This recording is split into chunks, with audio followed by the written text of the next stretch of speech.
is the Cameron Adair podcast with me, Cameron Adair. This is episode 17. Today on the show is Patrick Hoelck. Patrick is best known for his photography, filmmaking, and writing. He grew up directing music videos in New York in the 90s and went on to shoot commercial, editorial, and ad work, publish books, and even a photography app. Polaroid Hotel is an app that combines the book of the same name, a decade of his personal and commercial Polaroid work, with a photography app. More recently, in 2016, his docu-series, An Interview, sponsored by Dodge Ram, is cinematic, candid interviews between Patrick and actor friends. The pieces are like modern interview magazine features, with Patrick doing both a raw celebrity interview while also directing a film crew. He's currently doing another similar project called Analogs. We recorded the episode at my studio in Echo Park. We covered movies, music, his success at a young age, subsequent battle with addiction, and some of the new things he's been working on. Here's Patrick.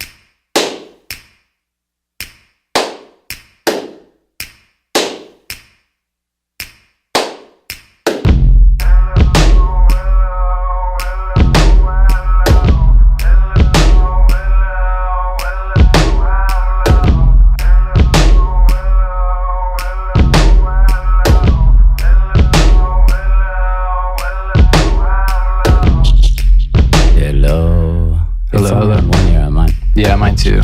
The opposite ear. Yes. How long have you been in your place up in Bel Air? I've been there since 2004. Do you like to stay put? I know a lot of people, I have friends here who are just moving every year. You know, with work, I move around so much that I want the house to be, kind of stay put.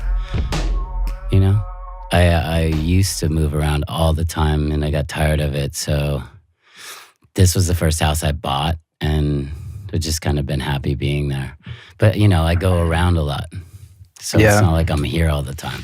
That's what I was going to ask is, first house you bought? Yes. 2004. Exactly. Well, you beat the collapse, the lending crisis, right? Yeah, but I got it when everyone was buying everything and everything was overpriced. So It wasn't a good time. But looking back, I was glad it was part of that zero down nonsense where you could buy a house and basically didn't have the money to buy a house, but I bought a house and then just survived it. Yeah, I would ask if we weren't on stage, I would ask how much you paid for it. But I can say $477 in 2004. Wow. Yeah, when I left San Francisco, you couldn't buy a shack, under the freeway for less than $1 million. Absolutely. My neighborhood quickly shot to those prices in the following years, and then crashed and then rose again. Yeah, I drive by it occasionally because it's kind of a thoroughfare if there's traffic. Yeah. The other day, it took me way up to whatever that reservoir canyon is at the very top on the south side of Mulholland Drive. It's kind of like a big park up there. I'd never seen that. Yeah. It's pretty cool. Yeah, I didn't even know that was up there. LA is just keeps going. There's a really good hike up there in Franklin Canyon that I really like. I should check it out. Yeah, I see you on your social media. You're always out hiking or looking at views up in the canyons or watching old movies. Yeah. Watching old, absolutely. I always Truffaut go in movies and out. Or something. Yeah, I'll go from reading a lot of books and then I'll stop reading and then I'll start watching. And I seem to always get stuck in the period of the 60s, 70s, even some of the 80s. Yeah. I just kind of review what was so fascinating when I was a kid watching the Cassavetes sequence. When I was in New York and I was 16, they used to do retrospects. So they would start with their short films and go all the way to present film. It was kind of cool. Something New York did all the time. Yeah, I mean, that's like a college class. Just watching. They had it all the time on, I want to say it was below Houston. I don't remember the name of the theater, but they would do everyone's whole body of work for the week or 2 weeks. That's rad. Yeah, I'm a big Cassavetes fan. And I got DVDs, so I kind of get sick of, what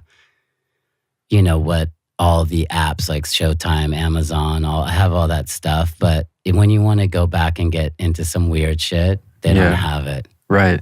So I'm kind of glad I kept my DVDs. Yeah. When I moved, before I moved, I sold almost everything I own except that guitar. So yeah, like I got rid of all my DVDs, but some stuff, even if you're looking for it online, you can't really find it. It's weird, yeah. I saw It's like that no Apple record has of a it. Criterion section now, which is pretty cool. Really? Yeah. The Criterion collection, it kind of feels like to me, because it used to be on Hulu, you could watch all of them. Mm-hmm. And I'd watch, Down by Law like 100 times. But it kind of annoys me because it feels like it was maybe curated by a 20-year-old girl sometimes. It seems a little like leaning in a certain direction. Sure, The films everything they like pick. that will have such a strong one tone, one note, Yeah. which could be frustrating. They took forever to honor Cassavetes as a great thing. I think he was one of the last guys they signed up begrudgingly on Criterion. I think Really? Jenna Rollins ran for, pushing it because America was so late on him. They took forever. Yeah. I'm a big Peter Falk fan too. So There's a story like I was adopted and I met my real family when I was about 28 years old. And I learned that my dad had owned a bar with Peter in New York City, which was very random to learn. that's so you. I feel like that's like something that I would like read somewhere weird when I'm reading story. about you. There's just all these like weird There are all these, connections yeah. that you've accrued somehow just by being around. There was another weird connection to the Cassavetes. When I was a kid running around LA, there was this hot punk rock girl and she had like black dreadlocks and everyone used to like just stare at her. And I had a friend that knew her, and one time I was in an apartment at Santa Monica and I was just staring at this punk rock girl. And we became cool, and she invited me over to her house, which was up on Woodrow Wilson. And I was like, oh, this girl's so amazing. And years later, I was watching a movie by Cassavetes with some guy that was like a Cassavetes enthusiast. He was showing me all the facts and the points. He's like, oh, that's his house. And I'm like, I've been to that house. And he's like, how did you go to the house? I go, there's a girl named Zan. And he goes, Alexandria. And I go, I don't know, Zan. And her dad was in like one movie. This is how she, said her father was like an actor. And I tied all 2 and 5 together. Huh. And basically, I was at their house. He was yelling at her from up at a staircase. And I was 10 feet from him. And then years later, I become obsessed with all his movies. Yeah. But that all happened by looking at some really exotic punk rock girl, which was his daughter, who was like in the music scene. Oh, really? Yeah. Wow. Zan Cassavetes. It's all crazy. It's all And crazy. then later I learned my dad in the bar. It's fucking weird. Yeah. That's 6 so cool. degrees of an inch away. Yeah. The Killing of a Chinese Bookie is such a cool movie. Yeah. It's just cool. Like, it's just got a cool vibe. There's such a strong tone. And I think you have to be patient. I feel like this generation will never discover it. It just doesn't happen fast enough. You have to just be like sitting on your hands watching a Cassavetes movie. Yeah, I don't know. I mean, I was into stuff like that even as a teenager because I was going to say, well, maybe, college, if you go to art school, if you go to some kind of college that they sort of show you how to be into stuff. But I don't know. Some people aren't. My girlfriend's just discovering Depends on like the person. John Hughes and like we just watched Breakfast Club and all that stuff. She's like, this shit's amazing. And I'm like, it's been around for 100 years, Yeah. We watched Fast Times and Breakfast Club in one sitting. It was pretty weird. I forgot Nick Cassavetes was like at the All-American Burger with no lines in the background. He's just No idea. Is that real? Yeah, he's like yelling and he's flipping burgers and looking shocked. That's when he was Nick Coppola. He still used Coppola back then. It's part of the Coppola clan. Yeah. I don't know who he ties in on. Yeah. Mm-hmm. I met Forrest Whitaker, who is his first role. He plays the football player. And I asked him on set, I said, what do you remember from Fast Times High? He goes, it's interesting, but we're all still really close friends, the whole cast. We all stay in touch. Yeah. He's like, it's the only movie that he stayed in touch with everyone, which is kind of wild. It's his first movie. Wow.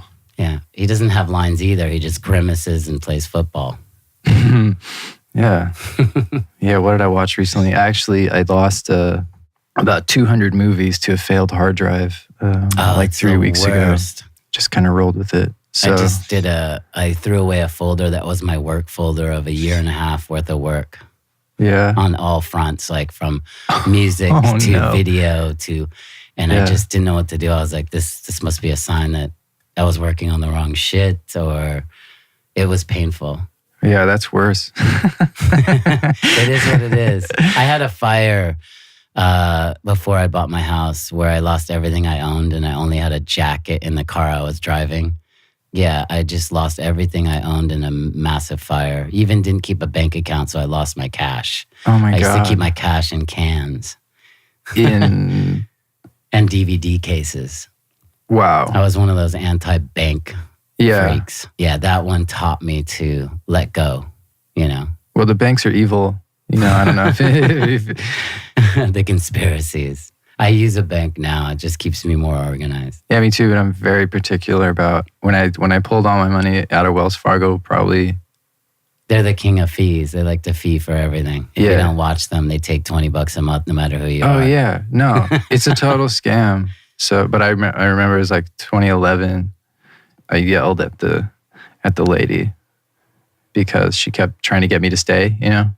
Yeah, but it's like a gym. Fuck that. I had to get jumped out of my gym when I moved neighborhoods. So I was like, I have to go. They're like, why? I'm like, why are you asking me these things? It's like a cult. Yeah.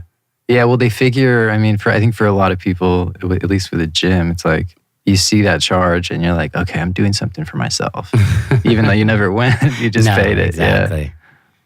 But yeah, I got really careful about banks and stuff because it's just so you walk right into it. I mean, you're voluntarily getting, taken advantage of. Mm-hmm. So I moved to a credit union and then I figured out the best, savings accounts and the best checking account. I started last year looking into mutual funds and buying some stocks and stuff like that, which has been cool. You're being an adult. I'm adulting. You have to at some point. Yeah. Or not. I think, people say, someone said it and it's stuck in my head, like in your 30s, you're supposed to be earning. In your 20s, you're more learning. That's interesting. I mean, I think we're all on such different paths, There is infinite paths. Yeah. I've had it big and small ever since I was 16 years old, where I thought I would never stop, to homeless, to decadent, to middle, to back up.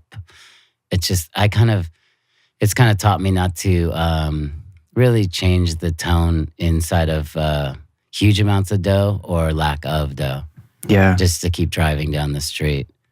It can be a big... I used to be emotionally attached. Determining now factor, I'm just, after years of the highs and lows, especially working in film and what we do, I just couldn't care anymore, Yeah. I've been there. I've been on both sides of it, And sometimes you keep going on both sides of it. Like Kanye says, having money's not everything, not having it is. I think that's pretty... That's a good point. Did you like the new record? Did you hear it? I lost track after Twisted Fantasy. I can't. I'm really turned off by the tabloid antics. Mm-hmm. It's like... The clickbait stuff? Yeah. It's like not about the music. Yeah. Like I'd rather see somebody like bow out quietly. Sometimes artists will just release a record for quota for the label. There's just something missing from it. Not that there is in the new Kanye stuff, but whenever there's so much hype around something, I always tend to come back later. Mm-hmm.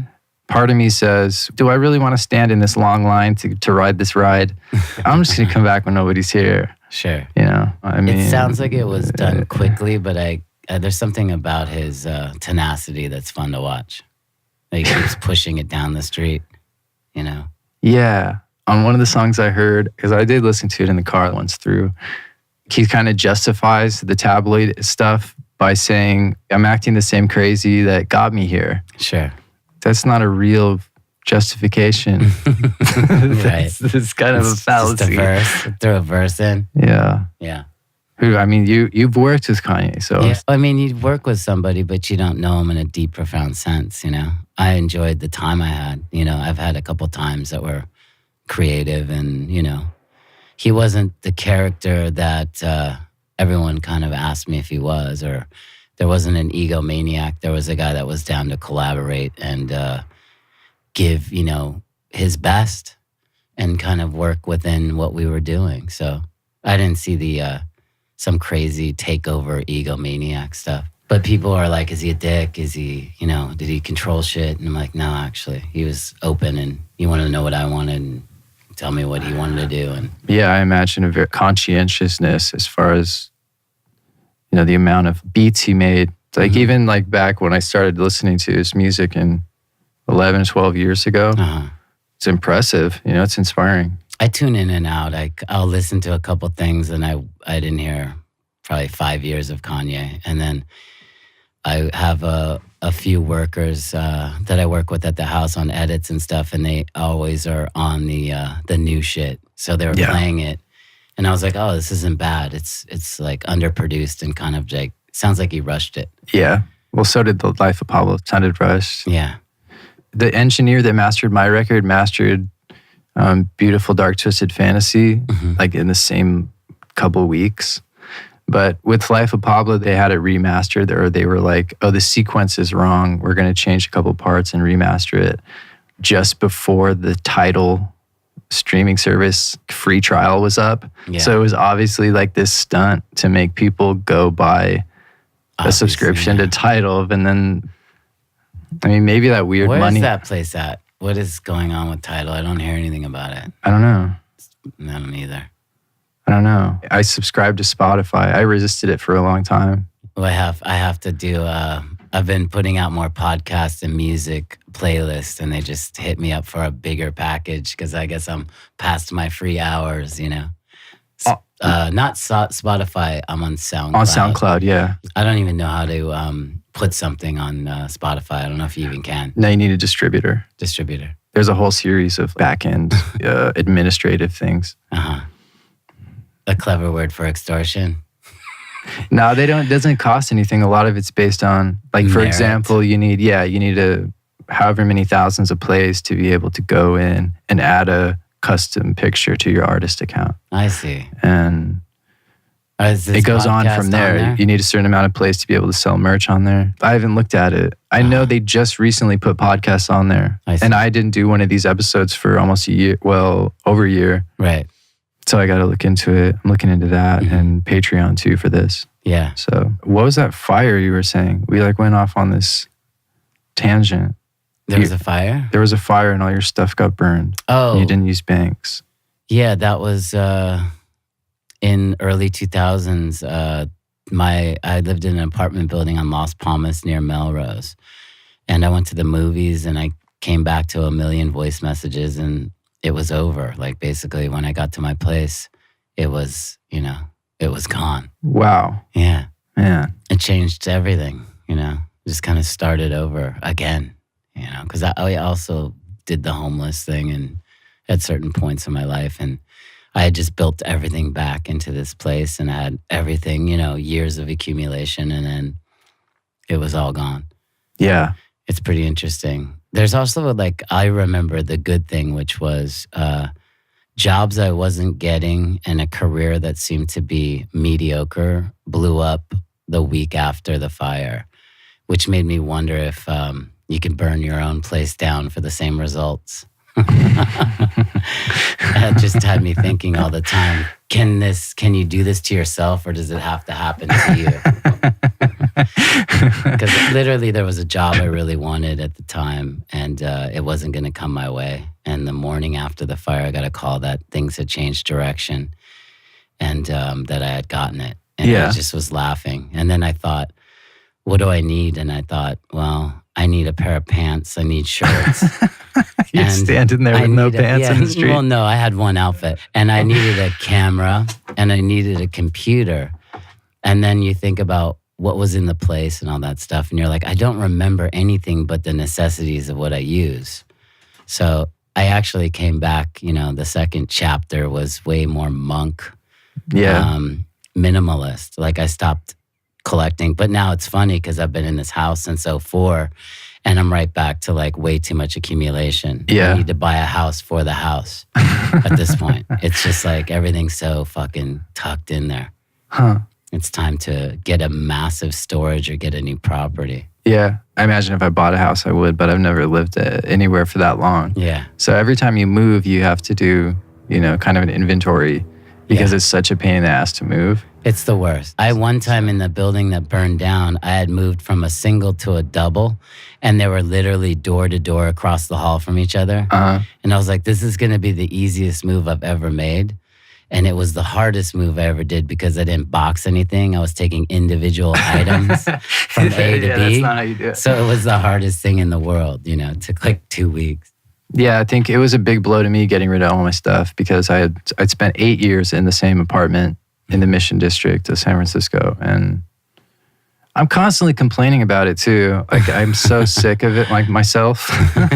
You have to let it go. I do. I have to let it go. Yeah. Well, but it was a really rough time. It was a really rough time for me. So sure. It's wrapped up in, it's just a snowball of. It's probably tied into multiple things. Yeah. That's how not we do just things. The stuff. It's not just the stuff camp. Come on. No, it's like the whole thing. Yeah. Yeah. So. I've been reading Jordan Peterson's new book about like kind of all that like choice of life and how you live. He's pretty good at breaking it down. Yeah. It's like the 12 rules, a guide to one. less Okay. chaos or something. I don't know the title. I really want to see, I don't know if it's possible, but he does like those 12 lectures or however many lectures on the Old Testament. Oh, I haven't seen that. I know he just spoke somewhere in like Agora. One of my friends went and said it was good, but it's long. I guess because he's kind of profound. So, 10 minutes seems like an hour with him. And really? He does an hour and a half. And he goes. People are still trying to, open up on the first 3 sentences of the lecture. Right. And he's going to do an hour 30 as if you understand everything, Huh. He seems pretty interesting. He's getting a lot of attention. Yeah. Yeah. I listened to it recently. He said on a podcast like 6-7 months ago, he was like, yeah, I kind of don't want to say it on record, but I figured out how to monetize social justice. It's like, dude, that's what you did. That's funny. He kind of broke, I think it was before the most recent little wave of attention, but he's selling out big tours. Yeah. Well, he's fascinating. He has a really interesting point of view. Yeah. And I think he said he spoke up a couple times in some of the movements that were political, and people were like, what the fuck did you just say? Yeah. And that gave him like invisible clickbait, He also says in the book that he started on, what's that thing called? Quora or Quora? Right, Quora. I don't know what it is though. It's like a debate place where you can, bring up questions and ideas and a community will answer based on the strength of the questions or fascination. Yeah, it gets like upvoted, like so Reddit. He kind of tested his book on there, writing about subjects and principles, and then he had the audience on that site kind of help him to direct it. You grew up in the Valley or in Santa Monica or something? No, the Valley at first. I was in Canoga Park as a young kid and then moved around a bit. Canoga Park. Canoga Park. That's like the west side of the Valley? I guess, or am I wrong? It's like Woodland Hills, Canoga Park, Pierce College is near there. Yeah. I was deep. I was on Sherman Way near Corbin, which is like the hood. Okay. Different era. Did you ever meet your biological parents? Yeah, when I was 28 years old, I met my real mother and father, and actually they were married. Wow. Yeah. I was part of a story where my dad was much older, mom much younger. I was part of an affair. My dad was married to somebody, so he cheated, had me. They put me up for adoption 2 years later, or a year and a half later. My mom became emancipated and married my dad, and then they had 5 boys and a girl. It's kind of complicated. So she was young. Very young, yeah. I was like, was she a slave? Was it? No, she was cool. She just was too young, and that was the decision. Yeah. Ironically, my dad divorced his first wife because she didn't want to have kids. So it's all kind of wild. I don't think they knew they were going to get married either. There's like a certain amount of time. When you're 18, they'll say, okay, now you can know who they are. I didn't have that. I had the second I was old enough to process, probably 9. Yeah. My parents took me aside and had a long talk, my adoptive parents, and said, we love you, you know, in every way of a family, but we're not blood. Yeah. And I didn't really process it, but I did, you know, it was kind of, I was maybe too young. Yeah. The one thing it did give me was this weird defect that I wouldn't sort out for many years, that a hypnotherapist asked me, I think I was like 18 or 19. He said, I understand what your mom and dad said to you that day. Do you remember what you said? And this was a profound shift in my whole life. I said, something's wrong with me. I didn't say it verbally. The That's second what you they told yourself. me, I told myself that. And when I reached that place in hypnotherapy, my life changed dramatically. But I remember that was a big sticking point. Wow. So I went to rehab too. Uh-huh. And there was at least a couple other people in there that were from adopted families. Yeah. It can be confusing. Yeah, it gives you a different character, I've noticed. I have friends now, like my friend Sheila Jaffe. She's a big force in the adoption world. She does like Camp Felix, it's called, which is really helpful for kids that are in foster care or adoptive. And so it's weird. I've met 1 million adopted people because of Sheila. Oh, good. Much later in life. But Yeah. I help out with this thing called Felix. And they take kids that are like, 11 years old that don't have a family and place them. It's pretty fascinating. Yeah. But she's the one that's like always, she checks me all the time on my adoption story, She's also funny. Whenever I lose a monster job, she and I talk on the phone and she's like, oh, it's because they know you're not good enough. Because you're adopted, all the bullshit we tell ourselves. It's just funny. You totally get it. I feel like every time I listen, or all the things I listen to or read where people are interviewing you, you're just right on point. Like you totally get it. Uh-huh. It's a big part of the story, I guess. Yeah. It is and it isn't. By the time I met my parents and I was 28 years old, I was newly sober. I was putting my life back together. I was looking at a lot of jail time from my past when I was kind of in a bad place. I was a bad heroin addict. Right. And there was also a letter from my adoptive parents that they received from my real parents saying we'd like to meet him. So when it presented itself, everyone's like, was it like this or was it like that? It was very much number 35 on my list of things to do or consider myself with. Yeah. It was kind of like I had just met my parents that raised me because I was dysfunctional and I was just beating some of the biggest cases against me in my life. So the importance level of the meeting was a little bit interesting in time. Yeah. I was just kind of reacquainting with the world. And they're like, oh, and your parents. I was like, well, that too, But it does give you a sense of, I know who I am. You get a little closure. You also have new friends. I see my parents. My dad passed away, so I got some good time with him. But I see them as close new friends, And one of my brothers lives in LA. 4 are in New York and a sister in New York. And we all communicate. I still talk to my mom a bunch. But it's definitely, I was raised by another family since I was born. Yeah. So that is where the real strong line is with me, because I didn't know another life. Right. Yeah, I guess that's just that sentence. I was raised by another family since I was born. Just try imagine living with that. I was a dysfunctional kid. I moved to New York when I was 16 and didn't talk to my parents for 7 years? Things like that. Yeah. And when you get clean and you get perspective and you realize you kind of go back and you're like, wait, was my parents bad or was I the bad? You go back and you start fixing or discovering. And when that happened, that's when they were like, and you got parents you want to meet. And you're like, well, I'll do that on Tuesday next month. Well, they were never part of your life before, so it's not like that's like something new to deal with rather than fixing what's already had a pretty huge life by that time, and various lives. I was on my 10th life probably at 28. Yeah. Wow. Yeah. And as the Buddhists say, like I had already died, I don't know how many times since I was 14 years old at that point, When you think back on your time in the 90s being a junkie, right? Well, yeah. It wasn't that progressive. It was more having fun. Like I was a dumb kid from LA and I moved to New York and I met a lot of people. And oddly enough, I went to New York City and met entertainment as opposed to meeting it in LA. Yeah. Doesn't make sense. Right. But Your that's girlfriend how it worked. said, hey, come on out here. I'm PAing for... Absolutely. whatever. She was working at a restaurant called Indochine, and she knew a kid named Kevin Bray, who was a big video director. And she's like, if you come out here, I think he'll put you on. So all the Hollywood kids I knew in LA weren't putting me on anything. Yeah. I did nightclubs, and they always wanted to get in. That was their goal. So ironically, I went to New York to get into entertainment.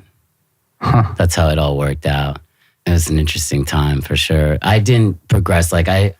My first control issues were I sold cocaine as a kid and I didn't use it. I didn't drink. I was a kind of straight edge. I was into macrobiotic food. I was, I guess you could say when I hear about River Phoenix, it was very much similar where we were control freaks in a healthy way.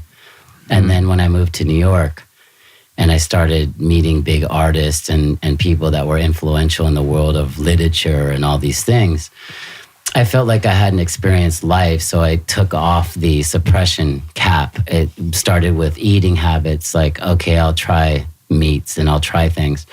And I'll try to smoke a joint. I'll drink a 40-ouncer. I'll listen to the music and listen to some soul music, drink a 40. I just started letting off of the suppression. Yeah.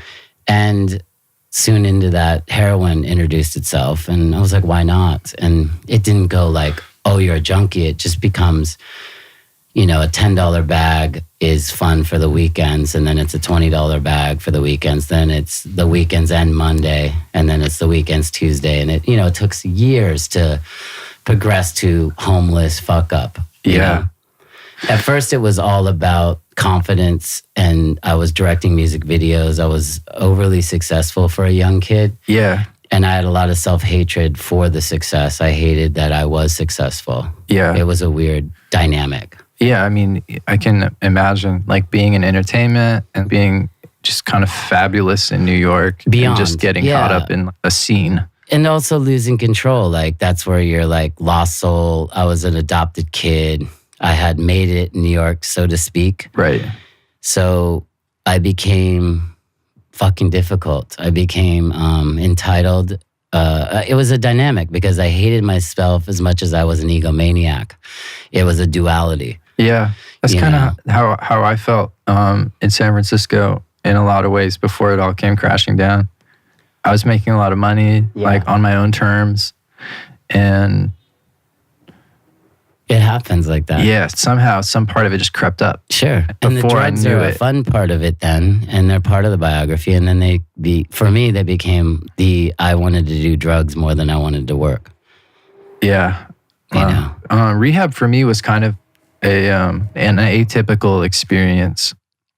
I'm still trying to work it out for myself.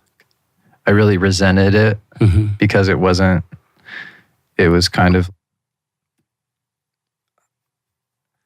I don't know. I got kicked out and then they sent me to another one. I got kicked out of that one. They gave me an ultimatum that I, had to leave. I really feel like it was pushed by an overreaction in a lot of ways. Sure. And then it drastically took away a lot of things that were really important to me. Like my ability to have a house, have a place to sleep, and make my music most importantly, or make stuff. Yeah. It's tough. How do you stay not cynical?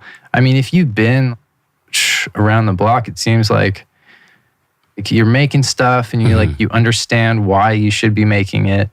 And you just you're being creative. It's fighting a monster. There's always the doubt. There's always negativity. And then it's just a reminder for me to you should meditate because you're being judgmental and negative. And then, I have circles of friends that we sit around and talk shit about everybody. And you're like, that's not functional and healthy. Yeah. It's just about trying to find a balance, which I don't think you arrive at. I don't think by any ways I've arrived at balance. I just work at it. I just chip away at it. If I'm in my head and I'm thinking too much and I'm reactive, I'll go meditate. I'll get quiet. I'll listen. Yeah. It's just balance. But I have the monster. The monster wants to be I'm entitled to the whole world. I should be on a gold 747 throwing $1 trillion over countries. And the world owes me. I know more than everyone in the world. That visits me every fucking day. Yeah. And then you go, okay, what's wrong? What's going on? Like, why are you? Maybe it's because I'm working on a project I don't believe in, or I'm dealing with people I shouldn't. It's kind of always like it's a balance check, I think. And I don't think that I in any way am like sitting on some stable ground of spiritual enlightenment. I feel like I have to keep meditating, keep sober, listen. And it's easy to be cynical. My mother was the most cynical person in the world, which I look at the results of her life. She's passed away now. She saw a dark world that I haven't seen by choices I've made. I mean, I'm supposed to be kind of a simpleton in my upbringing, and I'd never wanted that lifestyle. At 12 years old, I was like, I want to make movies. I was a weird kid. And then it was just a bluff, and then a bluff becomes a life. And then a life you have to question, like, do I really want this, or was I doing this for ego or attention or acceptance? I was just a kid that needed a lot of attention. And then when that goes away, you start to work on things that you want to work on for your own happiness, in a sense, Right. I did that in music video. I did that in print photography. I did that in film, where I'm creating stuff I'm happy with. And it's not about reaching out to a certain degree to acceptance. I feel like I have my own internal acceptance that I work on.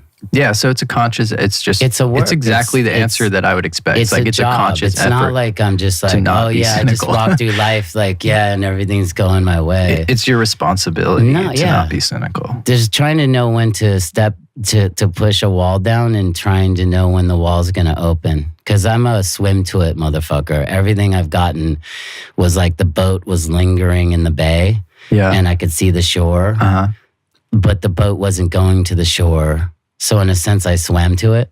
Right. And I feel like I'm a kill, eat motherfucker. I always have to like get mine, Yeah. And that's a weird, probably all my mechanisms of dysfunction, because I'll get it, it's like I am because I say I am, Yeah. And the more you get into stuff, you see there's so much incompetence. There's no reason why you don't know just as much as the next person. I feel like we all don't know. We don't have the answer. No one's correct.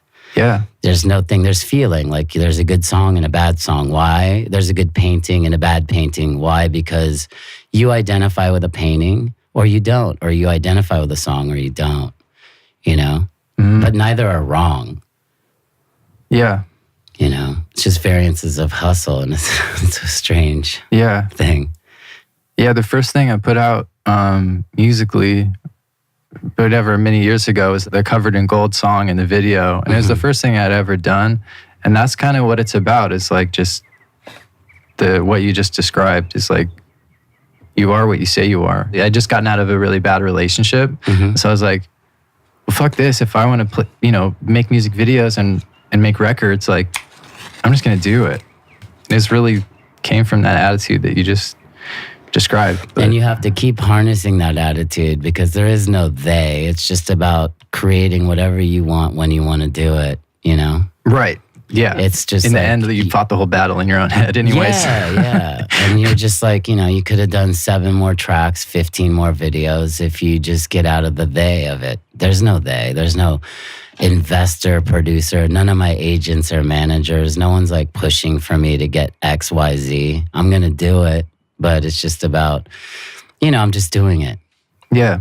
I think it's the action. The action it's always a good reminder I have in my head whenever I'm doing heavy analyzation of something. Like, what will the X, Y, where will this be if I do 1, 2, 3? When I get too caught up in ideation, that's when cynical comes. That's when negative comes. That's when I'm listening to too many opinions. So I just go back home and I start, writing something or cutting something or putting something together. And I beat it with action. And all of a Right. sudden I look and it's 8:00 at night when I sat down to write a screenplay It's at very zen. 2:00 in the afternoon.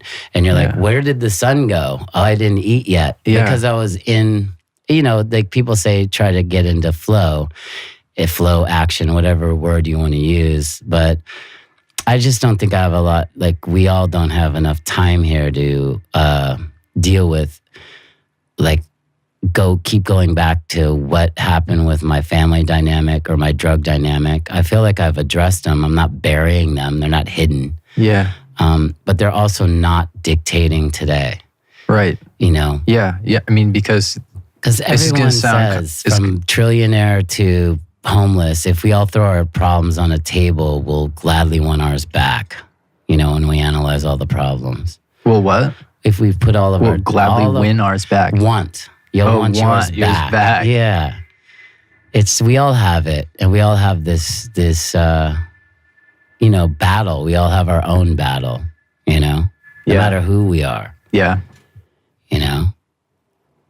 Some people's like the suicides and all these things are, it's just crazy. Everyone thinks, because so-and-so's got XYZ, they're fine. And they're not, Yeah. But it is a fascinating time, and I don't know where are we heading if with everyone having 15 minutes of fame and the social media couldn't be louder, and the content that's being produced is that of like Walt Disney, and there's like, the consciousness, to me, people say it's improving, but in the entertainment world, it seems to be digressing. It's just like, people go to Avengers 25 and watching it. And it's you don't mean interesting. you don't mean Fantasia Walt Disney. You mean bad Walt Disney. I just guess, I don't know, like it's just some sort of machine, and it seems like the consumers are in line for it. So they're going to keep producing content for the consumer. And it's it's a big circle we're in right now. Yeah, what do they call it?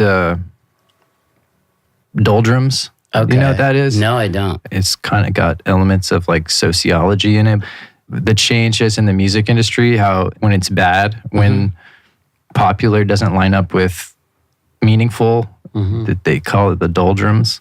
I was thinking about that yesterday too, talking to somebody. We were talking about old movies, and he was saying, well, I like Commando, that old Arnold Schwarzenegger movie, which is why I might see The Rock movie, because it's kind of got that campy aspect to it. Right. And then I said, well, but there's a certain amount of naivete in those old movies. Yeah. Whereas I don't feel that same allure in a new The Rock movie that just looks like some goofy cartoon bullshit. Yeah, it's like almost like a bad 80s movie compared to a bad 2018 movie. The bad 80s movie almost seems like Kubrick compared. Yeah. I definitely disagreed with him. But like a Hollywood movie used to be like Kramer versus Kramer, which was like a bucket of shit Hollywood trying to get a big audience movie. And you look back and it was like high art compared to. Yeah. Yeah. And I said too, sometimes things get serious, sometimes things get goofy. It's a weird arc. I mean, in the 90s, rock stars were killing themselves and rappers were shooting each other. It's like, imagine that now. Like now, it's just kind of, there's not that level of seriousness. Well, there's still a few pieces shaking around of the old romance. Like I read that Rolling Stone Depp article, and he kept saying like, I wish my brothers were here, like Marlon Brando and Hunter S. Thompson. And it's like a guy writing a romantic, like, I'm supposed to die because I'm so unique in the subtext. Do you know what I mean? Like, I'm supposed to go out with like being a mess. And you kind of wish that somebody would be like, you really don't need to. You know what I mean? Yeah. I think that's you hear the romance of the dark side. Right. Younger kids, like now don't smoke as much, like they eat healthier. But then you have the Oxycontin. Yeah, there's that too. And those kids dying on the fentanyl mix, with a little fentanyl inside their Vicodin. It's crazy. Yeah. I don't know.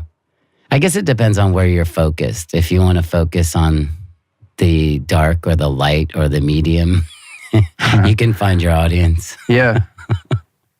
Yes, I work with this kid who's 19. He's a smart guy, and he just moved here from Virginia, but he didn't know who Elliott Smith was. Mm-hmm. Wow, imagine not knowing, like having that arc of that guy's career in your life. Like that, like it's very affected common. me. Yeah, it's common. Yeah. People don't know what Nirvana was, let alone Led Zeppelin. You know what I mean? Which planet It's are you really on? deep. No, it's true. They're like, what's Nirvana? You know? Yeah. Like, what's Led Zeppelin? Wow. No clue. That's way too far. That's like more than a week ago. Yeah. You know? Wow. It's an interesting time, that's for sure. It's interesting to watch. Yeah. It reminds me when I was a kid, like I was a PA on New Kids on the Block, and the next day I was a PA on a Guns N' Roses video. And at the time, New Kids on the Block were, you know, bigger than Ariana Grande. They were like first bigger. band I ever saw in concert. Yeah, Marky Mark opened up for them. They were bigger than Oxygen. And then in like 2 months, not only that band, but the whole boy band movement was abolished to Guns N' Roses. And I was like mind-bended because I worked on both jobs. And go figure, you know? Yeah. And I'm wondering, what is the 2018 version of that moment? People were like, well, the White Stripes did it. And you're like, no, that didn't do it. It didn't wipe the slate of bad music. Yeah, there's a really good book, The Song Machine. Uh-huh. It has a part about the doldrums. I got to read it's up on the doldrums. I feel like I've lived through a bunch now because I was, you know, born in 68. I got to see a few doldrums. I'm trying to find the guy's name. I'll look it up for sure. This is going to piss me off, Drew. No, I can't find it. It starts with a Z. I'll bug you for it later. I guess it is romantic. Those are the kind of artists I like. Mm-hmm. I mean, I don't know. There's stuff I like now. Yeah, there is stuff I like now. There's always like it's a time where you're like, you know, careful what you ask for. Like, I don't know. I think you just got to make stuff for you. And as long as you're happy with it, that's good. You know, because the audience is interesting. I wouldn't know what to say almost some days in this generation. You know, I wouldn't want a loud mic. Yeah, really? I don't think so. Not today. Are you still sober? Like you do the count the years and stuff? Yeah, I do. Do you get your chip? You know, I'm not as present. I haven't. I got a cake last year. I missed this year's, but I try to go. You know, I don't go to a lot of meetings, but I'll go. You know, a friend of mine will want a cake, or I'll go do something. But I'm not Mr. AA. I'm not like full time. That's where I think I find my meditation and a lot of work and a lot of just, you know, staying in a positive realm and having people around me that are like-minded. Mm-hmm. You know, I kind of raise my own consciousness with the people around me and the way I live my life. Yeah. I don't take it lightly, though. I don't think that AA is a bad thing. Right. I'm not against it. I just don't see, I don't go as much as some people. I have friends that go 4 days a week, 5 days a week, 3 days a week. I'm not on a regiment. Yeah. I was doing a Monday meeting for a while, and then I just I've noticed I haven't been in a few months. I got really sick of the rhetoric, all the little buzzwords and the sharing. Like, oh my God, how many times am I going to hear this? I kind of felt like I was in a cult. Yeah. I think the book has its work, and if you work it with a sponsor that you're doing, if you're hyper intellectual, you know, you come from you're a heady dude. Right. You can't really sit in like some mediocre, you know, belief.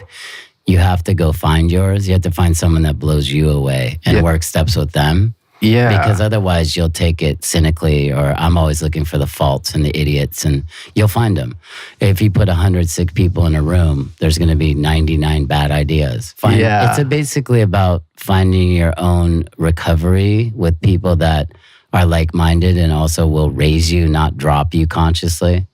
Right. You know, you have different goals and aspirations, and a lot of people in the room might just want to, you know, be the best at fixing air conditioning vents, and it's not enough for you.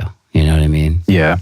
So there is a lot of that cultish repetition, ignorance. And there's also, if you go to the right meeting and meet the right people, I think there's a lot of higher, like, how the hell do they live in this, Also, the years you get clean, the stakes become higher.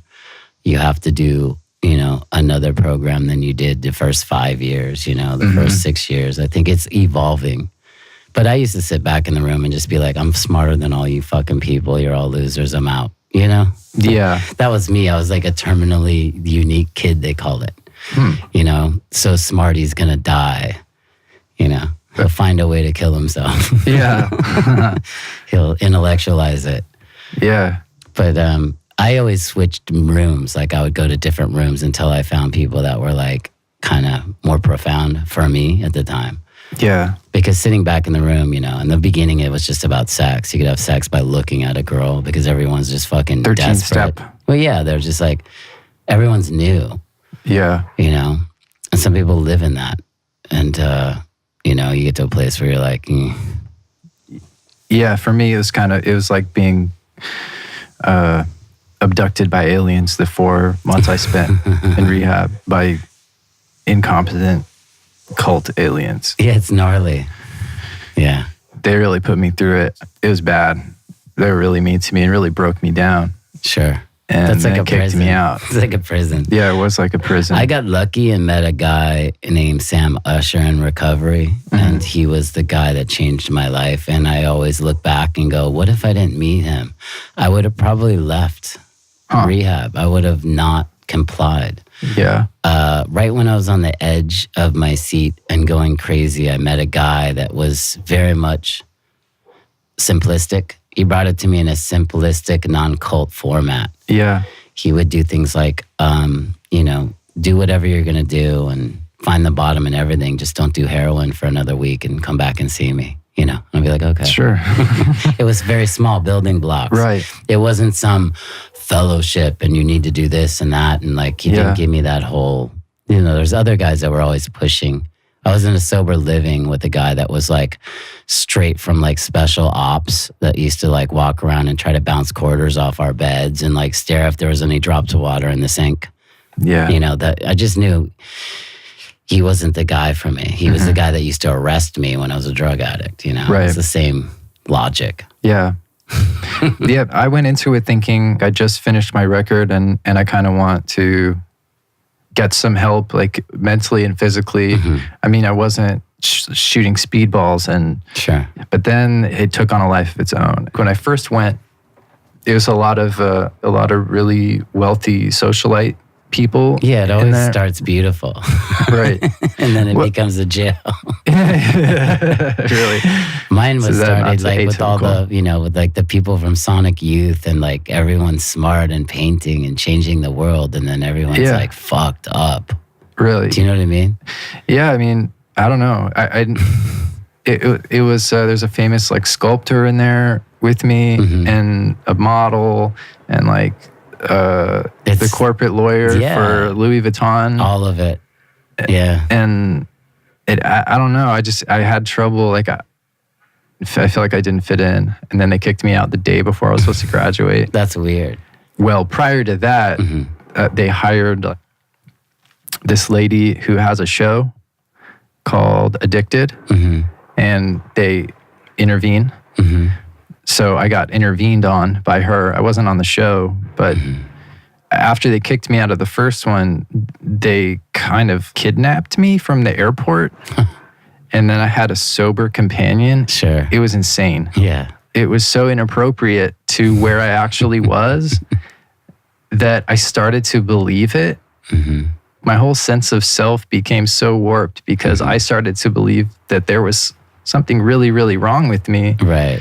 To the point where the things that I valued the most became just I threw away.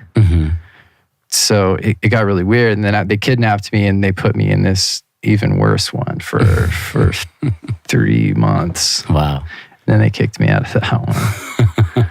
It didn't make any sense. But I have friends that I've lost through drug overdoses that, told me like, when I got out, like, it should have been me, like you didn't need that. And then they died. Yeah, it's gnarly. Add that to it. Yeah. So I don't want to be a big downer. No. I never get to talk about it, though. The statistics aren't I never good. get to talk a about lot it. of people don't make it. Like, I think out of like 60 people that are at my rehab, I think like maybe 20 of them stayed on the program. Really? You know, yeah, the odds aren't good. The numbers weren't good. And there was a lot of death. I didn't know death until I got into recovery. A lot of people were dying. I was going to funerals, you know? I didn't even have funerals around me at that point in my life. Yeah. Without this recovery. So you were like 27, 26? 24 or 5. Wow. Yeah. You had a lot going on. Mm-hmm. I started, early. I was aggressive, you know, like I always like exhaust. If you give me something, I exhaust it, even if it's like fucking ice cream or a burrito, you know, I have to have 2,000. Yeah. Yeah. I knew AM, who's passed away from this whole disease. He and I were friends, and, you know, it's just like, we're fucking crazy. We think that we should do 7,000 things that felt good, even if it's incredibly wrong. Yeah. You know? It's just excessive. Even with age, I can feel myself tempering everything a little bit. Yeah, you have to Like, watch, like, pardon me. am I doing this, like, way too much, you know? Yeah. Yeah, my girl's normal, so she'll be like, dude, you're eating a lot of that. And you're like, I know. Like, Postmates will say, like, you can't have this restaurant anymore. It's just too much, you know? Yeah. How long have you been with your girlfriend? It's coming on passing 5 years, so it's been a really? long time. Yeah, this Wow. is like the most consistent relationship and healthy relationship I've ever had, which is wild. Yeah, What does she do? she's working in software right now, but she helped launch Honest Beauty, which is a beauty brand, and then she went into automotive technology. She's still trying to figure out what she wants to do, but she's just a really good dynamic for me. You know, she doesn't do the entertainment thing and doesn't care. So to speak. But I don't know, we just get along. I always compare her to like Jimi Hendrix. It's kind of like dating Hendrix. She's free, she's hippie, and she's also got this really organized gene where everything's organized, and she works hard, and she doesn't want anything from anyone. She's very intense. She's her own island. Yeah. I've dated girls that always want to go into the vortex of my world because it might be shiny. It's kind of an illusionary shiny, and she never give a shit, you know? That's cool. Yeah. I'm showing her old movies. She's like, she saw Breakfast Club. She's like, this is amazing. How are we doing? I'm good. I don't know what anything ever is. I know you can edit. do with these. Yeah. I never do with these. Even after so many. I've never done it where I have 2 microphones in a room. You know, I just made a podcast out of that footage I shot. So it wasn't intentional. And now I'm thinking of having some people over that I find interesting, and I'm thinking of doing this with. And then I have no idea how I'll do it or what the format will even look like, you know? It's pretty funny. I think an interview series is in a lot of ways like kind of analogous to me doing this. I mean, not that, you know, the budget's much lower. Yeah. But I could do, you know, I do analogs is less than free, and then interview is like got some dough behind it. But when we do analogs, it's all suffering. Yeah. There's no money. We have like 10 Patreons that support it, which is like, what, $90 a year or something. Well, the way I saw it was like it's kind of your way to stay, tell me if I'm wrong, but it's your way to like stay networked and like check in on the people you care about and say like, well, this is my community. I value these people. This is what I can do really well. But maybe you really want to make another feature. I'm heading that way. I'm heading towards making a film. I don't know what analogs was, just like finding a box of Video 8 and not throwing it in the trash, and then kind of repurposing and revisiting photographs and moments that I had even forgotten. Yeah. And then doing a new voiceover to it.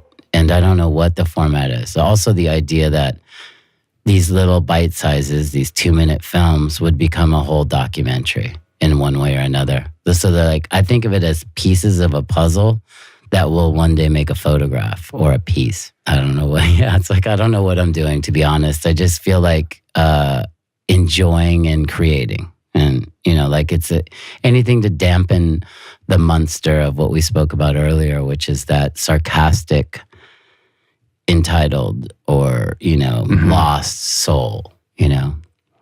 I guess you just hobby, like stills was a hobby for me. I was shooting stills in my apartment, and then I did a photo shoot that led to a commercial photo shoot, which led to a career. I wasn't saying I'm going to be this guy and I'm going to do this. Right. I was shooting some indulgent book, a series that became a book, and the book became something of a business card that got me work I wasn't looking for. Is that Tar or is that Tar? Tar got me in a relationship with Levi's and some big actresses in Hollywood that saw the show. I had no intention of that.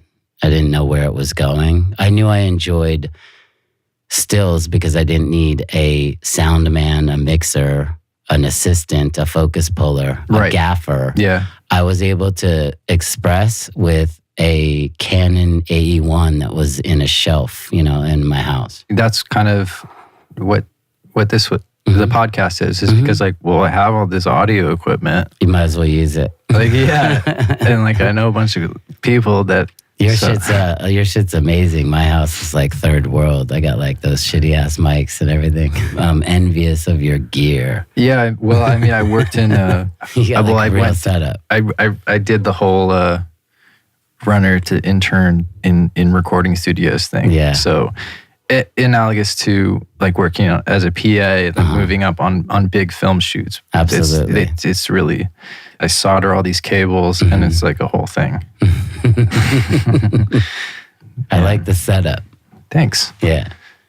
Yeah, it's nice. I'm still working on it. I'm trying to raise some money to build it out a little more. And these cool panels are what I put up. Remember I said, I'm working on doing some upgrades to the studio. That's I built all these panels. And that stops bounce, or what does it do? Yeah, it stops all the sound from going around. Yeah, the episodes before this, I couldn't deal with listening to them because it just sounded like.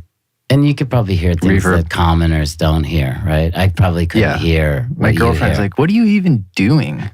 I know. I have a friend that does he did Kissed a Girl and all those huge pop songs, and when he comes to my house and he sees my setup, he just he can't even, it's past anger and confusion. It's just, it's like a disdain. It's just he has to tune off, Yeah. And he came over and he hooked me up with a vocal from my microphone because he couldn't tolerate hearing analogs the way he was hearing it. Yeah. So he gave me a filter through my GarageBand. So now I just it's called the Beckley. His name's Matt Beckley. And he gave me the Beckley vocal. So I just hit his filter when I do voice recording. It's like a plug-in something? He just did the levels and was like, just leave me alone. And then he's like, just do this when you record your voice. And I was like, okay. Cool. Thank you. There you go. So I have the Beckley filter. Before it sounded like I was talking in a fucking, in a metal bag or something. Right. There was a couple of episodes where I was doing the whole voiceover and I was like, why does this sound like shit? And it wasn't, I didn't even turn on my my recording device. It was just the speaker from the Mac. Oh, shit. I'm like, this episode really sounds like shit. Yeah. It's a Mac speaker, dude. There's a point where I could hear a recording and I could tell you what microphone they're on. They could be like, oh, that's a C12. Real, yeah. Or that's I'm a U47. I'm you with cameras and motion as you are to audio. Yeah. I think there's the audio brain and then there's the visual, There's that old saying, when someone walks on a car lot, there's only a couple buyer, tricks. It's like, oh, that red is beautiful. So they tell you that they're visual. Or they're like, I need to hear the engine. So they're auditory, right? Or they're a mixed bag. So they'll say, I like the car, but I don't know how I feel about it. And then they're giving you the sign that they're, these are sales tactics. Right, yeah. I learned that from some Anthony Robbins book about there's only 3 personalities and how to sell them. Wow. Tony Robbins. And he's they tell you who they are when they walk on. That's a beautiful car. Oh, he's visual. Let's go visual on his ass. Wow. Yeah. It's funny. I can do it with cameras to an extent too. Sure. I mean, an Airy looks a certain way. Absolutely. A red looks a certain way. Yeah. And then if you do really good content, it doesn't matter if it's on a tape recorder from Radio Shack. Yeah, that's true too. It's funny, right? Yeah. I mean, there's certain records that...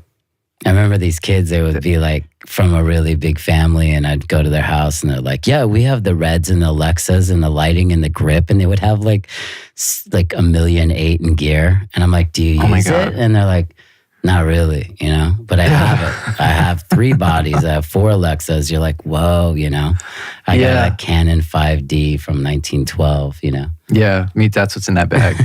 I just upgraded recently because I needed to do like a tax write-off. So I bought the new 5D after 5 seasons. Yeah. Yeah. I don't even know how to use all the buttons, you know. Yeah, it's just like maddening. I bought mine off Craigslist, and it came with a bag of Coke in the bag. That's funny. Did you go back out on Coke or somebody? No. Somebody, found it in a DJ booth or pilfered it somewhere. Oh man. I knew a kid that lost a lot. And it was really cheap. It was too cheap.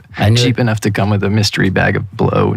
I knew a kid that had 4 years sober, and he found drugs in something old of his, and he relapsed on it. Oh no. It's so sad. It was like in one of his bags or something. Yeah, that's not how I work, really. If I make a decision, I'm not like easily tripped up, but. That's a good thing. Well, it's a good thing if you make the decision. But then when you don't, you're just like, well, I'm a mess. Deal with me. Back to that, I remember looking at my life going, am I making the films I want? No. Do I live where I want? No. Am I dating who I want? No. Do I have dough that I want freedom, like to travel? No. So I was like, maybe I should rethink. Right. Yeah. No, me too. Mean? Yeah. You kind of look and get perspective of like, am I living in my dream? And at the time I was like, absolutely not. I'm living I was in this neighborhood for the finale. I was in Echo Park, Silver Lake for my grand finale of drug addiction. Oh yeah. Yeah, I love this neighborhood. It reminds me of so many things, but this is where I was out of my mind heading towards dying, was in this neighborhood. Yeah. There was a big earthquake back then. I forgot which one it was. Northridge I don't know. Or something. Yeah, I only know the Bay Area ones. I only Loma Prieta. We had one that was serious enough to destroy the foundation of my Silver Lake house. Wow. Yeah, it was condemned. But this is where I remember these streets from 2 points of view, kind of excited, young, and checking it out to a fucking isolated drug addict. Yeah. I did both parts in Silver Lake, Atwater, Los Feliz, all that stuff. Huh. Yeah. Was it more when it was probably the worst neighborhood back then? I know it by record. It is when the Beasties were doing Check Your Head on Largo, which is in Atwater. Yeah. Me and my chick had a house a block from the studio. Yeah. And she was best friends with them. Oh, really? Yeah. Damn. That's so cool. Yeah, I keep mentioning that to people in passing when I was because on the run. Oh, really? Yeah. Adam Yauch used to say, "You're gonna die. You're gonna die." Wow. Jesus. Yeah. They had that studio in Atwater. Yeah. Off Glendale. I just saw Mario a week ago at a friend's birthday. The kid that produced it. He's a sweetheart. Yeah. Yeah, it's neat. He's got a family, a wife. He's normal. I had to look 3 times and go. And I had to ask a friend, I'm like, is that Mario? They're like, that's Mario. He's like, what's up, Patrick? Wow. I'm like, we haven't seen each other in 9 years. Yeah. Well, not Check Your Head, but the other one they did there, the Paul's Boutique. Paul's Boutique, yeah. Is definitely on my top 10. Paul's Boutique, I was experimenting with drugs. I wasn't owned by them. Check Your Head, I was owned by my addictions. And they were coming off. They were going into, there's a really good wheatgrass place. I'm like, you guys are fucking idiots. You want health food? They already died, They were on their living spree. Right. Taking control back from the studios and the companies and becoming their own. That's why I like those records, because that's definitely the vibe that I like in those records. These streets are where that was going on. This is I remember good things from here. Yeah. This is I remember John Riley still lives in this hood. I don't know who that is. He's a really good actor that's really close with the John C. Reilly? Yeah. He lives around here. Really? Yeah. Oh yeah. I mean, Yeah, I He's the moved one that here. had the There's people birthday. everywhere. He had his birthday at the roller skating rink that I saw Mario at. Oh, wow. He always does a roller skating birthday. That's awesome. He keeps it east. John's like a diehard East Sider. He'll never like go Hollywood on anyone. Cool. He's like the same guy I met when I was 17 years old. No ego, no bullshit, just work and talent. You guy's talented. Yeah, I think it's interesting in interviews with him because you can never. He doesn't like interviews. Right. Yeah. Just let me do my job. I asked him like 5 times to do the interview series, and by the time he agreed to doing it, I didn't have funding anymore. So I'm like, oh, next season, because he doesn't dig. I think he's like the old school actors that think like, why do you want me to take down the myth I've built on screen? Why do you want to know when I'm John Riley versus a character? That's the way like heavy actors kind of think like, I don't want to show you the like Brando Wizard of Oz. It's like, I don't want you to see behind the curtain because then it's not cool, Right. I get it. It's like he's more Bob Dylan than he is like on the QVC. See, I can't. I like being more candid. That's one thing I liked about being in a dense city like San Francisco is there's a lot of serendipity. Sure. Like you can run into people. You can. That was New York. Way more than here. That was New You York. could drop in on people. Yeah. Like I'm gonna go buzz. But dude down the street and see what he's doing. Yeah. This street, or like yell at him from the street. Silver Lake Echo Park has one little piece of that still. I think it's a community, more than mine. Mine is like, Bel Air's like, you roll up your window and look straight ahead. If someone's calling you out the window, you're like, no, I don't want to fuck with that. It's segregated. Yeah. They're like, leave me alone. I'm in my car with the air conditioner on. Yeah. Don't look. Someone's saying something. That's funny because I wasn't from that neighborhood. That's why I think living there is just good comedy for me, the whole world. Right. You call it Ghetto Bel Air? Yeah. I like your house. I've been twice. It's got a good soul. Nice it's got like furniture. It's had good people, good visitors, and like it has good energy. The second I went in there when it was empty, I was like, I hope I get this house when I made an offer because I feel like I like it. That neighborhood it's different. It leans you towards, I go to the beach more. Actually, like you don't go outside as much. You just kind of like get into your work because there ain't a lot going on in Bel Air. How's the plumbing? Plumbing? My plumbing's from 1958, but it seems to be working. Electricity? All good. Yeah. The air conditioner is on fuego. It's like 9 degrees in my living room right now. I learned that from one of my boys we stay with up at the beach. He always has his house at like fucking 16 degrees. It's like walking in like a Louis Vuitton store. Yeah, here it's a little more difficult. This is real, that bro. one You're myself. keeping it real. This is reminding me of my roots when I I had a girlfriend that funded me and I would like stay on the floor or disappear for a week. I could make, stay on for 2 weeks. I could live here with like $11, like a king. I like this area. It's still got soul. Yeah. No, it's Every still once in a while cool. we go to like Cafe Stella and grab dinner and check it out. We used to go to that club, but I stopped going to it. Tenants of the Trees. Tenants of the Trees. Is it still going on? Last time I went there, yeah, I would still go there. I It's feel really interesting. sceney when I go there. Well, it is. It's like the hipsters have their head further up their ass than the rich kids. Yeah. If you want to talk about denial, it's a dirty version of Bravo. Those kids are funny. The boys spend so much time on their look, like more than any girl. Yeah. Yeah, that's what I miss about the San Francisco that I was there is you could go to a skater bar or something and it's just, there's not the level of, like there's no real like grimy skater dives around here. Yeah. It's like you're on the scene. Like Yeah. You've arrived here, get with the Not program. as much pretension. Yeah, there's less pretension. There's a lot of posers in LA. It's a town built on posers. Yeah. Do you go to the Echo? I'll go to Little Joy. I haven't been there since I moved here. Wow. But that was my one reference for this neighborhood. Yeah. Was that.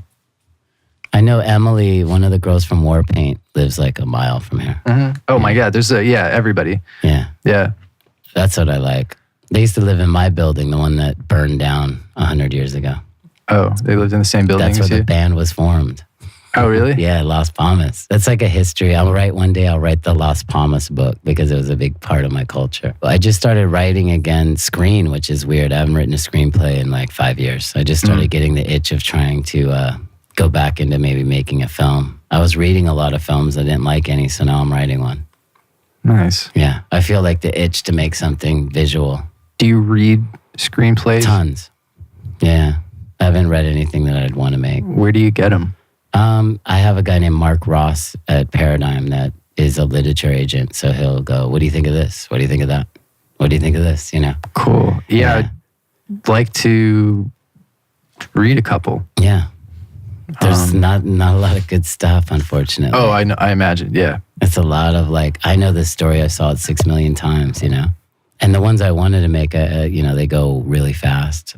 Some of them still haven't been made. Like I liked these screenplays like 3 years ago and still haven't seen them. So I wonder if they got made and shelved or they never got touched. Yeah. You know, some of them were interesting.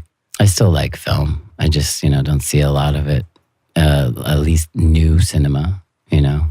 Yeah, there was a director on a few weeks ago and, he can rattle off like the independent movies that are good and get seen. Yeah. They're there. They happen. Yeah. You just dig them up if you're into it. Yeah. I like this movie called Revenge I just saw recently. It's like, it came out last year, I think. It's a woman director about this girl getting revenge on some people. It was fun. Super active. It reminded me of a modern Sexy Beast. I don't know Sexy Beast. It was a good old film with Ray Winston. Where did I see it? I haven't seen much recently. I just watch, the movies that I have. But I've been too busy. I've been working like... That's good. It's like yesterday. I'm a documentary psycho. I watch all the docs. Oh, really? Good, too? bad, or indifferent. You know, Yeah. I'll watch anything in a doc, even if it has like a half a star. Yeah, me too. Yeah, I'm really a cinema verite guy. For a while, I was really into Pennebaker and the Maysles brothers. Yeah, yeah. I like those movies a lot. They're amazing. Yeah. They were really good docs. Because it seems like accessible. Like you could just a camera and a sound guy. Exactly. And just like get into it. That's right. know? Yeah. But those are fun. I like those. And a lot of music movies too, I think are underrated. Like especially they used to do more like live show films. Like The Last Waltz. Yeah, that one's that's the first thing that came to my mind when you said live. Right. Yeah. I wonder why Netflix or something doesn't do something like that with an artist. Maybe they will. They're spending money in every direction, so maybe it'll happen. Because those are great. Or the Monterey Pop. Yeah. Those are amazing. Sure. But well, now you have Coachella. Oh my God, the Coachella movie. They've been shooting the whole thing like a lot. Like YouTube's been doing like 20 cameras on every setup, but I don't know what they do with it after the live stream. Maybe they just throw it in a can. Right. It's not for making art as much as for the people. It's like documenting. Sitting at home. Yeah. Like I remember watching it from my apartment when I stopped going on YouTube live. Yeah.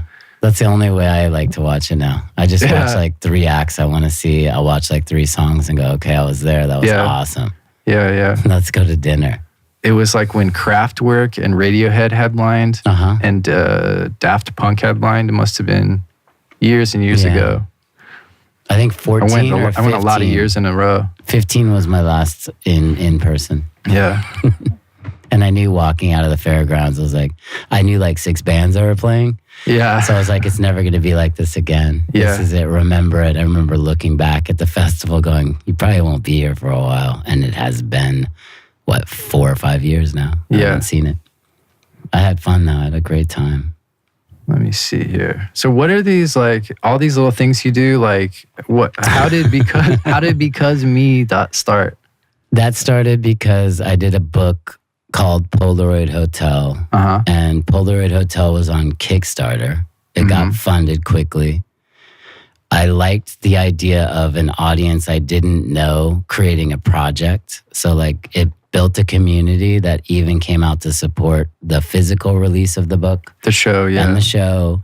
So I said, let me collect a few artists that want to continually raise on their work because they just keep working and try to implement that towards funding artists. So that's the idea because it's Kickstarter without single project. So it means if I'm betting on you, I'm going to bet on you through the years. I'm not going to bet on you for one podcast. I'm going to bet on you making a record, making podcasts, making films, being free, writing books. I'm just going to bet on you if I'm going to bet on you. That's because what's the never-ending raise towards creating work without, corporate influence. Like I'm not going to have a show with Hennessy bottles on my photographs because I don't need to do corporate sponsorship. Right. Although that would be a good sponsor. Yeah, but I'm saying like you don't have to be influenced by it, Right. Yeah, you're not beholden to it. It's just you and the patron. Yeah, if you want to take photographs of like a glass and that's your art. Yeah. You either have support from people or you don't. Right. Yeah. So that the Polaroid Hotel brought Because on. That's how that all came about. So what about the mechanics of it? Did you hired somebody to build the site? Yeah, it wasn't too deep. It was like we needed a commerce aspect to like be able to send and receive money and showcase work. So all we did was doctor a Shopify with a template. Wow. So it wasn't deep. It was somebody that knew what they were doing that made it a lot easier than someone saying, let's build a website for a year. Yeah. I got lucky because I started photoschool.com with the guys that started Crop. And Crop is a website. They build websites. And they do templates. So like basically like Squarespace and all that stuff. Same as Crop. Crop says, here's a number 1 through a number 10. Pick your design and build it. A modernist view of the website. Like pre-made, ready-made. Right. Showcase the work and function. That's it. So it wasn't huge as far as a build. It was like a month, 2 months. I can design my ass off with like cutting and pasting and putting things, but I don't know how to write code in any way. I couldn't build an app from scratch like some of my guys can. Yeah, I couldn't do it. I took coding classes in college because I had to, and it's never been my thing. Yeah. I just remember I always end up chain smoking, like drinking a ton of coffee to get it done. Yeah. Which is not a good place to be. It gives me anxiety, especially when it goes down. Like I built an app, Polaroid Hotel, the app that I have. And it gave me so much anxiety, and I met so many fucking engineers, and so many people were just pickpocketing me and just taking me on a ride. So you did you did like the wireframe of it or the... Well, no, I started off with here's what I wanted to do. I wanted to turn photographs into Polaroids. I want them to be able to share on the platforms from Twitter to Instagram to Google, whatever. And then I was like, and I want to put a book that I've already released in digital form and do voiceovers to describe the images. Right. So it became a fucking journey. And when we got it out, I just felt like I had a massage, you know what I mean? Yeah. And then recently I was like, we got to do an update. And the guy that built it was like, dude, I'm like, what? He's like, I lost that shit. Like I was on a motorcycle crash and it was on my laptop. So I'm like, how do you fix the app now? Yeah. Who knows? So the line was cut. It's just it is, and free. It's funny because it's free now. The app is doing really well. The app is like it's almost 200,000 users, which is insane. Because the book only did, and the physical book only we made 500 or 1,000. So this is crazy. Yeah, and only in the last couple of years. It's funny when we stopped marketing it and sharing it like so much that my friends would yell at me. They'd be like, "I got your fucking app, dude. Leave me alone." Basically, when we don't pay attention, it starts blowing up in Paris, in London, in Russia. You're like, why? You know what I mean? Why is the app popular there? Yeah. Why is Polaroid popular in Europe right now? Why? I don't know. But is it called Patrick Hotel now?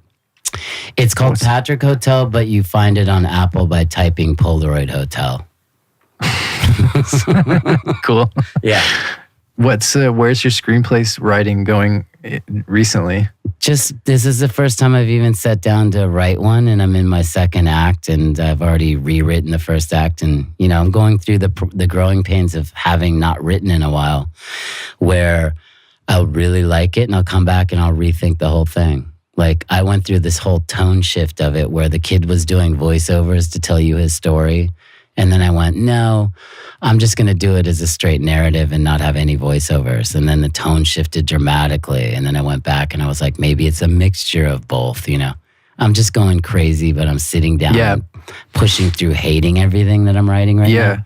So I'm in a very early piece with it, And I don't know if I'll make this movie or give it to somebody else. I felt like I wanted to write something. And what attracted me is I have my friends all have kids that are like 15 to 17 years old. And I've been watching them grow up, and I wrote something for them, basically. Because I think they're very interesting kids. They're like way more advanced than I was at their age. They have way more world than them. So it's patience. It's a journey in patience, man, because it's not my favorite thing to do right now. Oh, it's not? Because I imagine it seems like that's your like zen. Like that's your... No. It's a little bit like I've been writing a book, like a novel, and that's more zened out. The screen and the structure and the reasons and the components it's getting me a little bit crazy. And the fade in and the all that fade stuff. Out. And all of the way scenes work. Yeah. Also, having made a movie, I kind of I pre-edit, which is probably a bad thing. So I should just get the whole draft out and then go back. But I keep doing this like back and forth. Because I know it's a waste of time on screen from making films. What's romantic? Like, you could write 5 paragraphs of description, but you can only shoot like a third of it when you have a budget, Yeah. But I'm doing that. I'm enjoying that I'm doing it because I didn't do it for 5 years. Yeah. So it's fun. Cool. But also, it's challenging. Mm-hmm. Yeah. I'm not in there going, I'm doing good. Most of the writing I've done has mostly been for school and like essays. Mm-hmm. And I didn't do school, so like I'm kind of confused. I write like poems to myself, or I'll write my book that I don't know what year that's going to be done. Like, it's more biographical, like almost a biography of my life. But with characters telling the story. It's not necessarily only about me. But I've been working on that since I lived in New York. I worked on that before I was addicted, then during addiction, and then after, so it's got all these chapters of journeys. It's probably like 500 pages that I'd have to edit down to tell a cohesive story. Who does that? What 16-year-old is doing that? You know what I mean? What? Are your parents creative? No. Were they? I mean, excuse me? No, my dad was a really big businessman. I have 2 dads. One dad was in the wine industry, so in a sense that's creative. And one dad was... You don't learn that. I can't imagine you learn that. No kid is... Well, I don't have the bone in my body to do that, to like write. It starts with just like, I want to make films. I want to tell stories, what I'm fascinated in. And then hobby, just like writing. I also didn't have therapy when I was a kid, so I used to call it a ghetto therapist, a pen and a paper. Whenever I was in a volatile relationship and I was 14 and I wanted to jump off the Williamsburg Bridge, I would write. Yeah. I would write, or else jump off the bridge. Wow. Do you know what I mean? I called it ghetto therapy because all I needed was a pencil and some weird Xerox paper. I used to have this big round of Xerox paper stapled together 1,000 times and clipped. And I would write microscopically small so I would never run out of the paper. So like I saved all this shit. It just looks crazy. But it's funny because it's some of the most honest writing I ever wrote.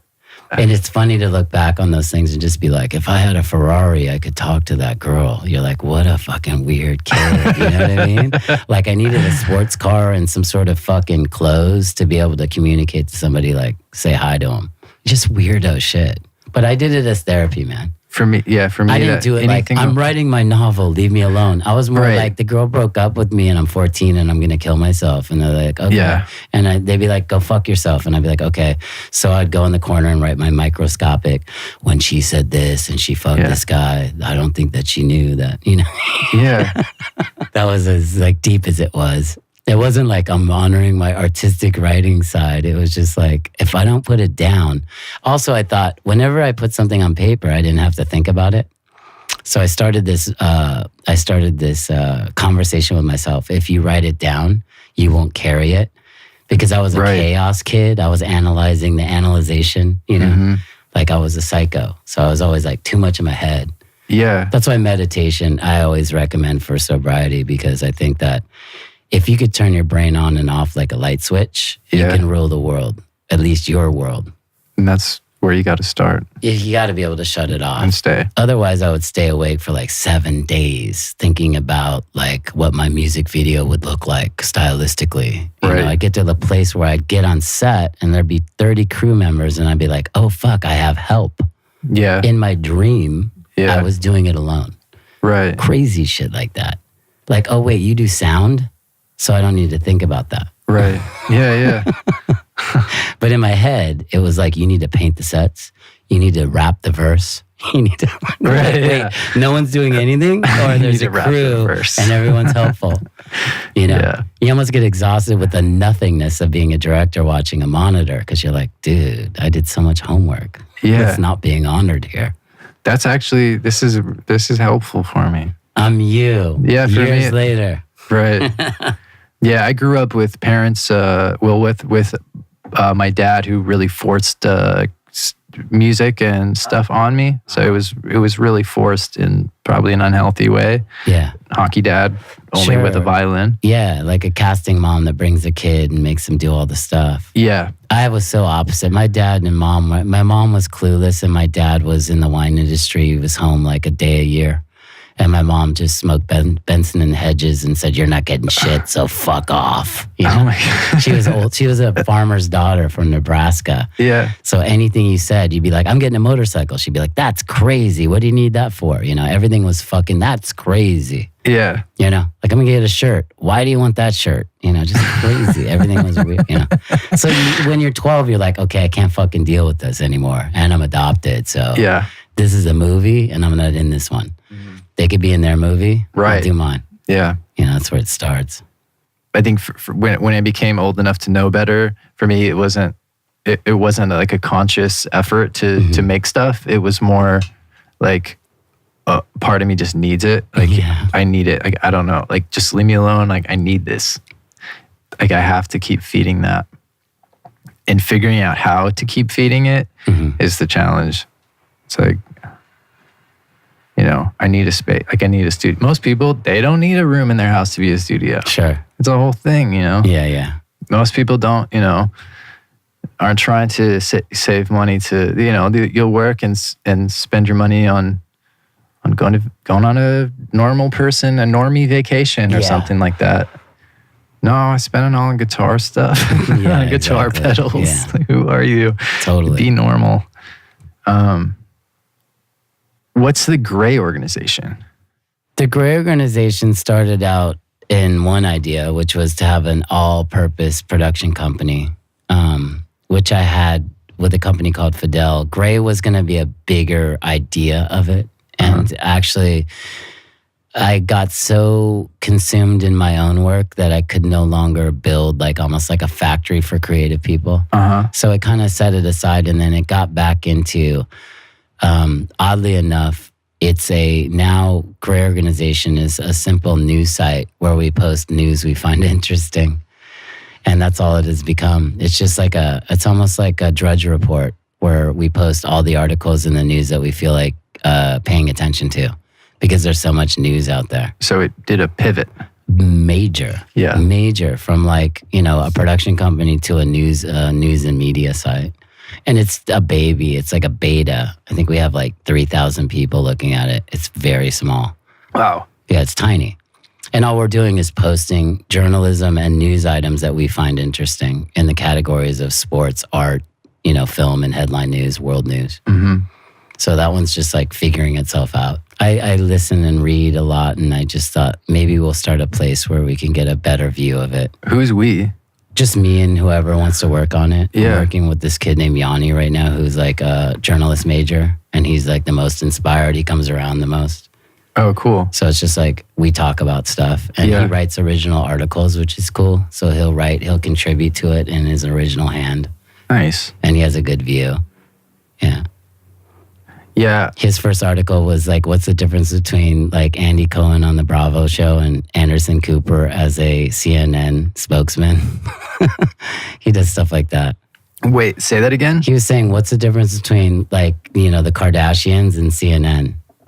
Right. He said they're the same thing. They're both entertainment, and he drew all these comparisons. I thought it was a great article. I thought we were going to talk more about partisan stuff, partisan politics more. But one thing that I heard recently that relates to what you just said is there's like some kind of metric that compared to, you know, the recent past, people watch way more news and take it way less seriously. Yeah. So it's like changed into entertainment. Yeah, I think so. Rather than news. Yeah. I unfortunately... When the president's a reality show star. Yeah, and CNN's capitalizing on being, we hate Donald Trump for ratings. Oh, yeah. Yeah. And Fox is like, we love Trump for ratings, you know? Yeah. They're both crazy, and it's interesting. And all the networks that covered the election it's like the Super Bowl.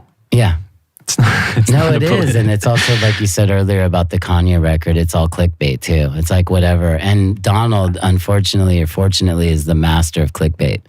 He could throw out 3 sentences that'll drive CNN crazy for 4 news cycles. On purpose. All day. And they facilitate it. And they wonder why he is where he is. Well, I think they're doing it. Yeah. I think CNN is helping Donald Trump's cause more than Fox.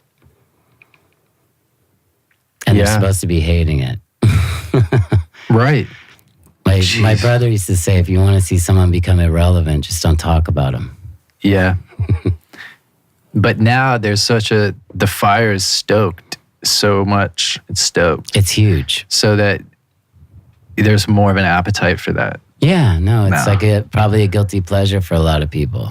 I've seen some of my friends that I always trusted or were higher consciousness fall into like posting these like anti-political pieces. And I'm like, who are they now?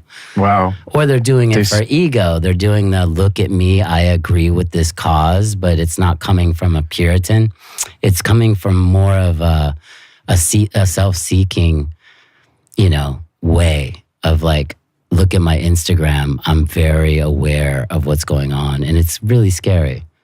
It's no different, I think, than a girl posting a picture of herself half naked in a bathing suit to get likes. Yeah. They're the same person in a different way. It's narcissism. It's strange. They swallowed the pill. They're just, you know, like the 15 minutes of fame is a worldwide concept. Everyone needs to have some attention. Yeah, I see it too. I mean, that's where I see it the most is, I mean, like in reality, I've only seen a couple gender-neutral bathrooms. Sure. I think it kind of just exists in people's head. Right. You know, it's like it's more on the internet, really. Yeah. It's like totally. It's part and parcel with the existence of the internet and how like news and ideas are spread now. Right. And how you can get under someone's skin like pretty quickly and pretty easily. No, I know. It's like trolling, right? Yeah. So a lot of negative energy. It's interesting. A lot of anger. A lot of like hiding behind. A lot of that stuff. I kind of take a pacifist attitude for it. Like this is like I'm waiting for this to blow over. Sure. Like whenever I hear stuff about it or read some ridiculous thing that someone posted, it's like, is this still happening? This is so dumb. Well, it doesn't happen that long anymore. It seems like those cycles are like 72 hours and it's forgotten. Unless it's a big movement, you know? Right. But, well, yeah, I don't mean a specific thing. I just mean just the whole, any like hyper partisan stance. Yeah. Like, how are you taking that seriously? I don't get it. They're trying, either. They want you to do what you're doing and to act the way you're acting. They want you to click on that. Yeah. Don't you know that? You're like a consumer at Have Walmart. Some self-respect. Like, or not even that, but just like stop eating the junk food. Absolutely. I couldn't agree more. It's a slippery slope too. Oh yeah. Like I'll go get that Big Mac and then I'll want one tomorrow. And then even to voice your opinion that this is irrelevant and silly, you guys. Even just talking about it, you've now participated in it. You're going to be part of the troll army soon. Yeah, you can't escape it and have an opinion on it at the same time. What's your barrage of questions? You said you had your barrage. That was it? Well, I did want to clarify. It's called a field cap or a patrol cap. Don't know this one. Is there a specific brand or make? Oh, this is an old military cap that you can get at like a real Army surplus store. Uh-huh. And they're like $7. This is a real one though. Like it's got the code number if I get shot in it. Yeah. Yeah. I got in a fight with a girl many years ago. Not a fight, but she got really sad because she bought me one at like the Prada store. And she's like, you won't believe it. I got you the best present in the world. And I was like, no, this isn't real. This is like a right fashionista version of my hat. Yeah. And she was just devastated. Oh. And I was like, sorry. You could wear it once in a while. These are from the Army. No, I just can't. No. You know what I mean? It's not my brand. I like the old school one. Yeah. Yeah. Yeah. Yeah, no, these are all of $7 at the Army surplus store. You know, they're harder to find now because they like make Fugazi ones that are like from Indonesia that are like not sewn well, or, you know, they're kind of like everywhere else. Like, how do we make this for 2 cents cheaper? Right. And so now I have to do a little bit of research to find real ones. Huh. Cool. Yeah. Yeah, so I guess it's called a patrol cap or a field cap. That's the Yeah, I don't know. It's the technical name. I can't thank you enough for doing this. Dude, thanks for having me. I got to come to Echo Park and see the hood again. This photography and directing thing, you should really stick with it. Thank you. I'm gonna. And see what else is going on, you know, a little writing. Anything new that you put out, I'm definitely gonna check out. All right. Well, thanks, Patrick. Thanks for having me. Thanks for doing this. Yes. I really appreciate it. All right, bro. Have a good day. You too. All right. Take it easy. Thanks to Patrick. Polaroid Hotel is in the App Store. You can see the An Interview series at vimeo.com/aninterview. And the new series Analogs through patreon.com/Patrick Hoelck. You can support this show by throwing down a much appreciated $1 at patreon.com/Cameron Adair, and by writing a quick review on iTunes, and by subscribing wherever you get your podcasts. Thanks for listening.